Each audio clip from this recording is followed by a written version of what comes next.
Jagtial rural మండలం మోరపల్లి గ్రామంలో ఇండ్లపై ఉన్న 11 kV విద్యుత్ లైన్ షిఫ్టింగ్ పనులను 9 లక్షల నిధులతో జగిత్యాల ఎమ్మెల్యే డాక్టర్ సంజయ్ కుమార్ ప్రారంభించారు. ఇళ్లపై 11 kV లైన్ ఉండడం చాలా ప్రమాదకరమని, లైన్ షిఫ్టింగ్ కి ప్రజల సహకారం కూడా అవసరమని, అప్పుడే పనులు చేయడం సాధ్యమవుతుందని అన్నారు. కరెంట్ లైన్ వల్ల ఒకే కుటుంబానికి చెందిన 2 మరణించారని, గతంలో చాలా బాధాకరమని అన్నారు. ప్రభుత్వ పరంగా పరిహారం వచ్చే విధంగా కృషి చేస్తానని ఎమ్మెల్యే హామీ ఇచ్చారు. రైతులకు 2 ఎకరాల వరకు రైతు భరోసా నిధులు విడుదల చేశారని, దాదాపు 90% రైతులు చిన్న సన్నకారు రైతులు 2 ఎకరాల లోపు వారే ప్రభుత్వం పేదలకు సన్నబియ్యం పంపిణీతో ఆత ఏర్పడిందని, ఇందిరమ్మ ఇల్లు గొప్ప కార్యక్రమం, పేదల సొంతింటి కల సాకారం అవుతుందని ఆయన పేర్కొన్నారు. ఇందిరమ్మ ఇళ్లకు 50 ఇళ్లకు గాను గ్రామానికి 2.5 కోట్లు దాదాపు మంజూరు అయ్యాయని అన్నారు. అర్హులందరికీ ఇందిరమ్మ ఇల్లు మంజూరు చేస్తామని ఆయన పేర్కొన్నారు. కార్యక్రమంలో ఏఎంసీ చైర్మన్ గడ్డం నారాయణ రెడ్డి, సర్పంచ్ కట్టా రాజేందర్, మాజీ ఎంపీటీసీ భూమారెడ్డి, మాజీ సర్పంచ్ గంగారాం, జిల్లా సర్పంచ్ల ఫోరం బులిశెట్టి గంగారెడ్డి, మాజీ AMC chairman Akkala Ravinder Reddy, Balamukundam, AD Jawahar Naik, AE Sridhar, AMC director Gangareddy, నాయకులు నల్వాల సురేష్, జయరాం, సురేష్, అబ్బూరి, మల్లేశం గౌడ్, సదానందం, వెంకటేష్, రాజేశ్వర, లింగారెడ్డి, కమలాకర్రావు, వేణు, లక్ష్మణ్, కాంతయ్య, రమేష్, సతీష్, డేవిడ్, కిషోర్, దయాల శంకర్, నీల్, పంబాల రాము, గిరిధర్ గంగాధర్, గ్రామ నాయకులు తదితరులు పాల్గొన్నారు.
మరి వాడకట్టు మహిళా వాడుకోరామా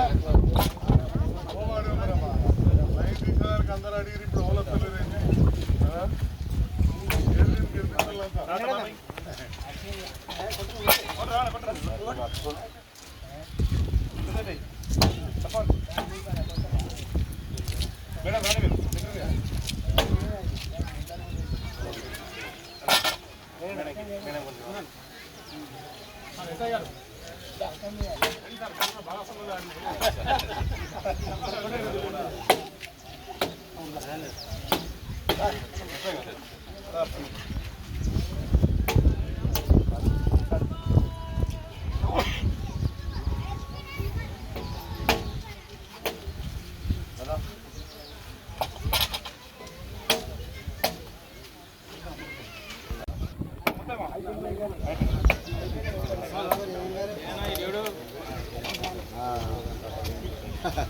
స్థాయిలో సంవత్సరం మీద పడుతుందా మన కావాలి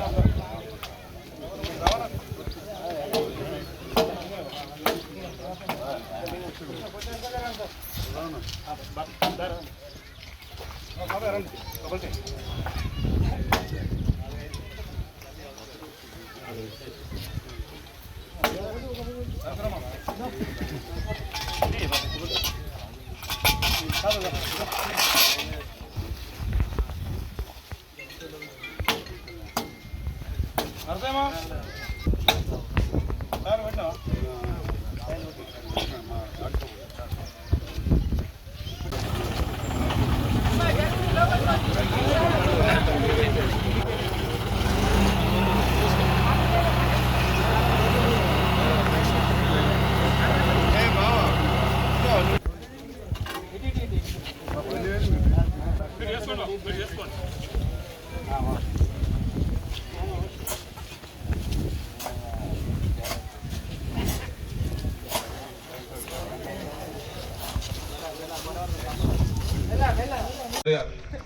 ఈ కార్యక్రమానికి ఇచ్చేసిన మన ప్రియతమ నాయకులు మన ఎమ్మెల్యే డాక్టర్ సంజయ్ కుమార్ గారికి స్వాగతం. ఇటు కార్యక్రమంలో పాల్పంచుకుంటున్న మరి కౌన్సిలర్లు, వివిధ గ్రామాల నుంచి వచ్చిన ప్రతి ఒక్కరికి కూడా పేరు పేరున హృదయపూర్వక నమస్కారాలు తెలియజేస్తున్నాను. బండి ఆపని చెప్పారు. ఈరోజు మోరపల్లి గ్రామంలో మరి పలు అభివృద్ధి కార్యక్రమంలో భాగంగా మరి ఈరోజు 11 kV వైర్ అనేది దాదాపుగా మరి మోరపల్లి గ్రామంలో 60 సంవత్సరాలుగా మరి ఇక్కడ ఎస్సీ కాలనీలో మరి దాదాపు 50 ఇళ్ళ మీదకి వెళ్ళిపోతుంది. అదే ఒడ్డర కాలనీలో దాదాపు ఒక 10 ఇళ్ళ మీదకి వెళ్ళిపోతుంది. దీనివల్ల ఇద్దరు యువకులు చనిపోవడం కూడా జరిగింది. మరి ఈ సమస్యను మన ఎమ్మెల్యే గారి దృష్టికి తీసుకుపోయిన తర్వాత మరి ఎమ్మెల్యే గారు స్పందించి మరి ఇటు కార్యక్రమానికి ఇచ్చేసిన మన ప్రియతమ నాయకులు మన ఎమ్మెల్యే డాక్టర్ సంజయ్ కుమార్ గారికి స్వాగతం సుస్వాగతం తెలియజేస్తూ మోరపల్లి గ్రామంలో ఈరోజు 9 లక్షలతోటి 11 kV లైన్ షిఫ్టింగ్ చేస్తూ 30 కరెంటు స్తంభాలు వేయడం, ఒక పాత 10 స్తంభాలు తీసివేసే కార్యక్రమం ఈరోజు ఏర్పాటు చేశాం. చాలా సంవత్సరాల నుంచి ఉన్న సమస్య, నాకు కూడా చాలాసార్లు చెప్తాను. ఈ 11 kV లైన్లు ఇళ్ళ మీద ఉన్నప్పుడు చాలా మంది కూడా ప్రమాదం జరుగుతూ ఉంది. రాయకల్ మండలంలో ఆలూరులో కూడా ఇట్లానే జరుగుతూ ఒక అమ్మాయికి ఆలూరు కాలిపోయింది. అవన్నీ కూడా షిఫ్ట్ చేసింది. తాటిపల్లి కూడా మెయిన్ ఇళ్ళ మీదకి వెళ్ళి ఉండే అప్పుడు కూడా షిఫ్ట్ చేసిన తాటిపల్లి గ్రామంలో. ఇక్కడ కొంత లేట్ అయింది. మన సర్పంచ్ గారు, మాజీ సర్పంచ్ గారు, అదేవిధంగా ముఖ్యంగా మా ఏడీ గారి చొరవతోటి మా అందరికి ప్రజల కోరిక మీదకెళ్ళి అంత పెద్ద లైన్ షిఫ్ట్ చేయడం అనేది చాలా కష్టమైన చేస్తున్నందుకు నేను హృదయపూర్వక ధన్యవాదాలు తెలియజేస్తున్నాను. అది చేసినప్పుడు కూడా కొందరు సహకరించాలి. ఎందుకంటే మళ్ళీ లైన్ వేసినప్పుడు కొందరు వద్దు అంటే ఆగిపోతుంది. అందరూ కూడా సహకరిస్తున్నందుకు కూడా పేరు పేరున ధన్యవాదాలు తెలియజేస్తా ఉన్నాను. లైన్ కొత్తది మంజూరు చేయించడం ఎంత కష్టమో, ఒక దగ్గరికి వెళ్ళి పోల్ కానీ ట్రాన్స్ఫార్మర్ కానీ మార్చడం అంత కష్టం. ఎవరు కూడా అర్థంటారు. కానీ ఇక్కడ సమస్య ఏంటంటే ఈ కరెంటు లైన్ వల్ల ఒకటే కుటుంబంలో ఇద్దరు చనిపోయారు. వాళ్ళకి ప్రభుత్వం నుంచి కొంత డబ్బు రావాల్సి ఉంది. ఈ రోజు నా దృష్టికి తీసుకొచ్చారు. తప్పకుండా నేను పర్సనల్గా ప్రయత్నం చేస్తాను, కూడా మా కుటుంబ సభ్యులను భరోసా చేస్తాను.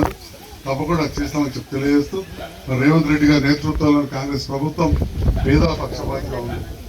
నా అసంటోలో కొద్ది రైతు బంధు ఎక్కువ ఇవ్వకపోయినా గరీబ్ వాళ్ళకి ఖచ్చితంగా ఎందుకంటే నాకు భూమి ఎక్కడ ఉంది, డాక్టర్ అవసరం మరి 2 ఎకరాలకే ఇచ్చారు అందుకే. కానీ పేదవాళ్ళకు మాత్రం ఖచ్చితంగా 2 ఎకరాల వరకు ఇచ్చారు. ఎందుకంటే 90% మంది 2 ఎకరాల లోపల, అంటే 100కి 90% మందికి మొత్తం రైతు బంధు పడ్డది. అంతే ఉంటారు గరీబ్ వాళ్ళకి, అంతే ఉంటారు. 90% మంది ఉంటారు, 10% మనం ఉంటాం. మరి మనకు కూడా 2 ఎకరాలకు ఇచ్చాడు. అట్లనే పేదవాళ్ళకు ఇవాళ సన్న బియ్యం ఇచ్చేది చాలా గొప్ప కార్యక్రమం. అంతకుముందు తోటి బియ్యం అమ్ముకొని 60 రూపాయలు ఎక్కువ తెచ్చుకునే పరిస్థితికి వెళ్ళి చాలా సన్న బియ్యం సర్కారు ఇచ్చుట్లా బయట కూడా సన్న బియ్యం ధర తగ్గింది. మరి అదేవిధంగా ఇదే కరెంటు పేదవాళ్ళకు ఉచితంగా. నాకు తెలిసి వాడకట్టు రోజు ఇప్పుడు కరెంట్ బిల్లు కడతలేదు. అమ్మ అంతేనమ్మా, వాడమ్మా నువ్వు కడుతున్నావా? కడతలేదు. అట్లనే పేదవాళ్ళకి ఇల్లు పూర్తి స్థాయిలో ఇండ్లు కట్టించే కాలం ఎప్పుడో 50 ఏళ్ల కింద ఇందిరమ్మ రాజ్యం 74-75లో చూసినామంటే మధ్యలో కొద్దిగా మా రాయసింగౌడ్ గారు మంత్రి ఉన్నప్పుడు ఇళ్ళ మంత్రి కొన్ని కట్టారు. ఇక మళ్ళీ ఇప్పుడే మొదలైంది. ఇవాళ ఒక్క మోరపల్లిలో 50 ఇండ్లు కడుతున్నారంటే మామూలు విషయం కాదు. 2.5 కోట్ల రూపాయలు మన ఊరికి వచ్చినట్టు చెప్పి ఈ సందర్భంగా తెలియజేస్తాను. 50 మంది పేదవాళ్ళకి ఇవాళ ఇండ్లు వచ్చింది. ఇంకొక 25 మందికి తప్పకుండా మంజూరు చేస్తా అని చెప్పి ఈ సందర్భంగా చెప్తాను. ఖచ్చితంగా అంటే మీరు ఆలోచన చేయండి. ముందర ఎక్కడైనా కట్టేరు లేదు, రోడ్ లేదు అంటారు కావచ్చు. ఇన్ని కుటుంబాలు ఈ ఊరికి ఏం లేకుండా 3.5 కోట్లు ఒక ఇళ్ళ మీద వచ్చినట్టే. కరెంటు బిల్లు ఫ్రీ అయింది. మన మహిళా సోదరి వాళ్ళందరూ ఆర్టీసీ బస్సులు జైతాలకు ఫ్రీగా పోతున్నారు. బియ్యం సన్న బియ్యం వచ్చింది. మక్కలు వండించారు, పెద్ద ఎత్తున మార్కెట్కి తీసుకొచ్చారు. ఇవాళ నేను చెప్తా ఉన్నా, ఎన్నడూ కూడా చరిత్రలో ఇన్ని మక్కలు వండలే, ఇన్ని మక్కలు ప్రభుత్వం కొనలే. ఇన్ని కొన్నా ఇంకా అనేటోళ్ళు అంటున్నారు. ఇవాళ ఇక్కడ రైతన్నలు చాలా మంది ఉన్నారు. 2400 కొనాలి అని చెప్పి నిర్ణయించింది కేంద్ర ప్రభుత్వం. వచ్చే సంవత్సరం 2410 రూపాయలు నిర్ణయించింది. 10 రూపాయలు పెంచింది కానీ 10 కిలోలను కొనరా అని నేను అడుగుతున్నాను. 2400 పెట్టిన వాళ్ళు 24 కిలోలు కొనరా? ఇవాళ రేవంత్ రెడ్డి గారి నేతృత్వంలోని కాంగ్రెస్ ప్రభుత్వం ఇవాళ ఒక్క జగిత్యాల నియోజకవర్గంలో 111 కోట్ల రూపాయల మక్కలు కొని ఇప్పటికే డబ్బులు వేయడం చాలు చేసింది.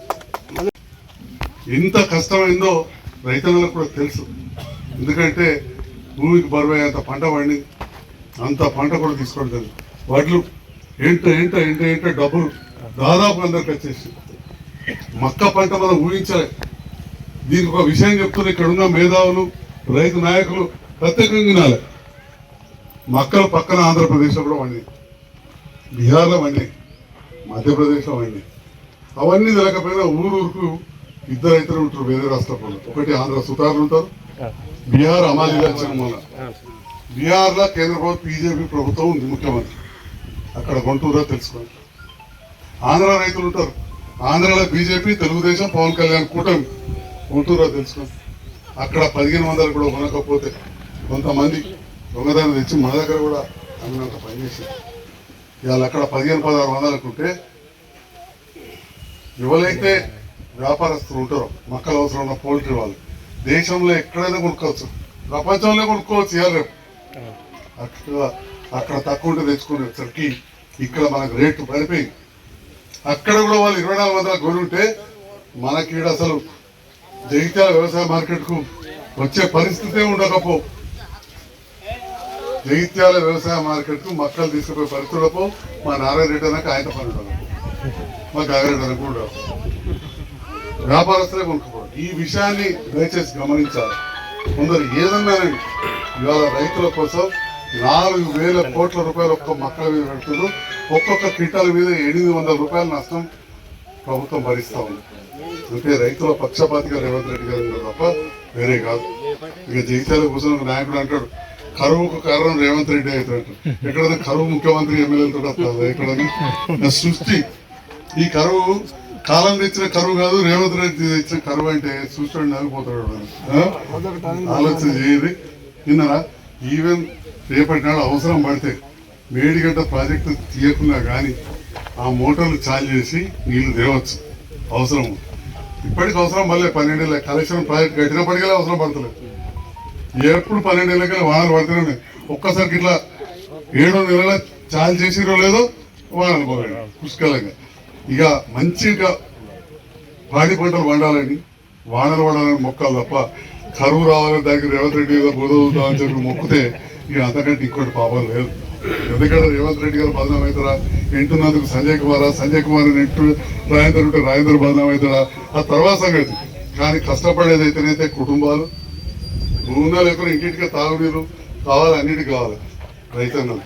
కాబట్టి మంచి జరగాలని కోరుకోవాలని వాళ్ళకు కూడా చెప్తూ తప్పకుండా ఈ ప్రభుత్వం పేదల పక్షపాతిగా ఉంటుంది, రైతన్నల పక్షపాతిగా ఉంటుందని చెప్పి తెలియజేస్తూ మీ అందరికీ మరొకసారి ధన్యవాదాలు. చాలా లేట్ అయినా వచ్చింది.